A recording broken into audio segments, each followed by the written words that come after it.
രാഷ്ട്രീയ പ്രവേശനം പ്രഖ്യാപിച്ചതിന് പിന്നാലെ താൻ അഭിനയ ജീവിതം നിർത്തുകയാണ് എന്ന വിജയിയുടെ തീരുമാനം തെന്നിന്ത്യൻ സിനിമയിൽ തന്നെ വലിയ ചർച്ചകൾക്ക് വഴിതെളിച്ചിരുന്നു.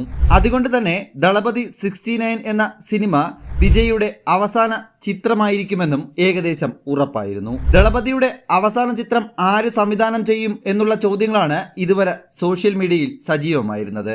പക്ഷേ ഇപ്പോഴിതാ ചിത്രത്തെക്കുറിച്ച് മറ്റൊരു ചോദ്യവും സോഷ്യൽ മീഡിയയിൽ ഉയരുകയാണ്.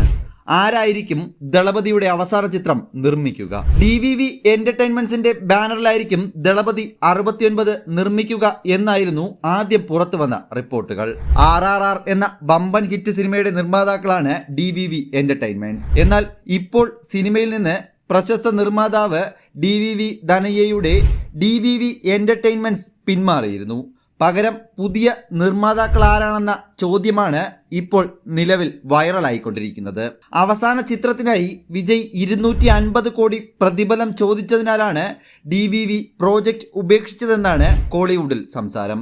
അതിനൊപ്പം പടം തുടങ്ങാൻ വൈകുന്നതാണ് തെലുങ്ക് പ്രൊഡ്യൂസറെ പിന്നോട്ട് വലിച്ചതെന്നും റിപ്പോർട്ടുകളുണ്ട്. തെലുങ്കിൽ നാനിയെ വെച്ച് ഒരു പടം നിർമ്മിക്കാനാണ് DVV ധനയ്യയുടെ പുതിയ പദ്ധതി. തെന്നിന്ത്യൻ സിനിമകളിൽ ഏറ്റവും കൂടുതൽ ബോക്സ് ഓഫീസ് വിജയനിരക്ക് ഇപ്പോൾ അവകാശപ്പെടാൻ സാധിക്കുന്ന താരമാണ് ദളപതി വിജയ്. കഴിഞ്ഞ 9 വർഷമായി മിക്സഡ് റിവ്യൂ വന്ന സിനിമകളും നെഗറ്റീവ് റിവ്യൂ വന്ന സിനിമകളും ബോക്സ് ഓഫീസിൽ വിജയമായിരുന്നു. സാമ്പത്തികമായി ഇവ നിർമ്മാതാക്കൾക്ക് ലാഭം സമ്മാനിച്ച സിനിമകളാണ്. 2015 ഇറങ്ങിയ ചിമ്പുദേവൻ സംവിധാനം ചെയ്ത ഫാന്റസി ചിത്രം പുലിയാണ് അവസാനമായി ബോക്സ് ഓഫീസിൽ പരാജയപ്പെട്ട ദളപതിയുടെ ചിത്രം.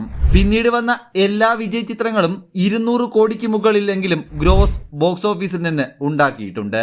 2016 തെറി, 2017 മെർസൽ, 2018 സർക്കാർ, 2019 ബിഗിൽ, 2021 മാസ്റ്റർ, 2022 ബീസ്റ്റ്, 2023 വാരിസ്, 2023 തന്നെ ലിയോ എന്നീ ചിത്രങ്ങൾ എല്ലാം ബോക്സ് ഓഫീസ് കണക്ക് പ്രകാരം വിജയങ്ങളാണ്. ലിയോ അടക്കം ഒട്ടുമിക്ക ചിത്രങ്ങൾക്കും മിക്സഡ് റിവ്യൂ ആയിരുന്നെങ്കിലും അവ കളക്ഷനെ ബാധിച്ചില്ലെന്നാണ് ഈ കണക്കുകൾ സൂചിപ്പിക്കുന്നത്. ആദ്യ ദിനം മുതൽ നെഗറ്റീവ് റിവ്യൂ നേടി അടപടലം തകർന്നു പോയ ബീസ്റ്റ് പോലും 300 കോടിയോളം ബോക്സ് ഓഫീസിൽ കളക്ഷൻ നേടിയിരുന്നു. ഇപ്പോൾ വെങ്കട് പ്രഭു സംവിധാനം ചെയ്യുന്ന ഗോട്ട് എന്ന ചിത്രത്തിലാണ് വിജയ് അഭിനയിക്കുന്നത്. ചിത്രം വരുന്ന സെപ്റ്റംബർ 5 റിലീസാകും. ദളപതിയുടെ 68ാമത് ചിത്രമാണ് ദ ഗോട്ട്. കഴിഞ്ഞ ഫെബ്രുവരിയിൽ തന്റെ രാഷ്ട്രീയ പ്രവേശനം ദളപതി വിജയ് പ്രഖ്യാപിച്ചിരുന്നു. തമിഴക വെട്രിക്കഴകം എന്ന പാർട്ടിയും അദ്ദേഹം രൂപീകരിച്ചു. ദളപതി 69 എന്ന് വിളിക്കപ്പെടുന്ന ചിത്രത്തിന് ശേഷം താൻ ചലച്ചിത്ര രംഗം വിട്ട് പൂർണ്ണമായും രാഷ്ട്രീയത്തിലിറങ്ങും എന്നാണ് വിജയ് പറയുന്നത്. അതിനാൽ തന്നെ തമിഴകത്ത് പ്രത്യേകിച്ച് വിജയ് ഫാൻസ് ഏറെ പ്രതീക്ഷയോടെ കാത്തിരിക്കുന്ന ചിത്രമാണ് ദളപതി 69. ഇതിന്റെ സംവിധായകൻ ആര് എന്ന ചർച്ചയും സജീവമായിരുന്നു. വിനോദിന്റെ പേരാണ് ദളപതി 69 സംവിധായകനായി ഉയർന്നു കേൾക്കുന്നത്. എന്തായാലും നിലവിൽ ദക്ഷിണേന്ത്യയിലെ ഏറ്റവും വലിയ താരമൂല്യമുള്ള താരമായ ദളപതി വിജയുടെ ചിത്രത്തിന് നിർമ്മാതാവ് ഇല്ലെന്നതാണ് അവസ്ഥ.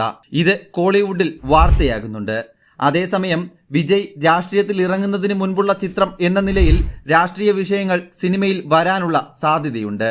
അതിനാൽ തന്നെ തമിഴ് സിനിമാ രംഗത്ത് തമിഴ്നാട്ടിലെ ഭരണകക്ഷിയുടെ ശക്തി നന്നായി അറിയാവുന്ന തമിഴ്നാട്ടിലെ വമ്പൻ പ്രൊഡ്യൂസേഴ്സ് ഒന്നും ദളപതി 69 താല്പര്യം കാണിക്കുന്നില്ലെന്നും ഒരു അഭ്യൂഹമുണ്ട്. ചില തമിഴ് മാധ്യമങ്ങളുടെ റിപ്പോർട്ട് പ്രകാരം കന്നഡ നിർമ്മാതാക്കളായ KVN പ്രൊഡക്ഷൻ ചിത്രത്തിൽ താല്പര്യം അറിയിച്ചിട്ടുണ്ട്. എന്നാൽ ഇതിനൊന്നും സ്ഥിരീകരണം ഉണ്ടായിട്ടില്ല. ആരായിരിക്കും ദളപതി 69ന്റെ നിർമ്മാതാവെന്നും സംവിധായകനെന്നുമുള്ള കാത്തിരിപ്പിലാണ് വിജയ് ആരാധകർ.